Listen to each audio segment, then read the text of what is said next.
the protest should happen. You have to understand something. It's both courageous and impulsive to go out onto the streets with a sign and protest and spend your time and your energy on that outward activism that um, that calls on people in power to do something.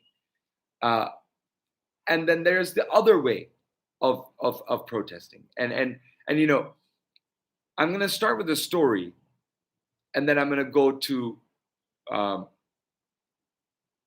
let's see where this train of thought takes me. I don't know, this is, everybody knows Medusa, the story of Medusa, right? Medusa is a beautiful Gorgon, a beautiful woman. Gorgons were women with power who were sort of, kind of like, whatever. They were powerful women, beautiful, powerful women. Medusa was raped by Poseidon, who was the god of the seas, and raped in Athena's temple. And Athena misunderstood and cursed her and said you won't be misunderstood that they were just having consensual sex, and later found out that it was rape, and didn't really care because she was Athena, and said to curse Medusa to say that anybody who looks upon your face, looks upon you, turns to stone. Well, that didn't really, and over that story has drawn out, and people have had Medusa with snakes for her hair, but Medusa is always beautiful, and you have to make sense of that story. And I always try to ask why people say tell stories. People, what's this?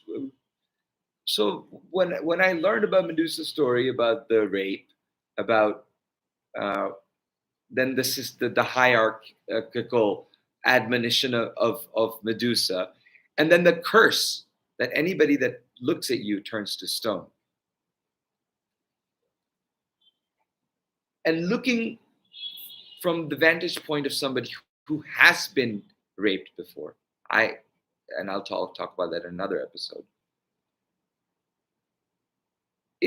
Let me tell you something. If my eyes could turn aggressors to stone,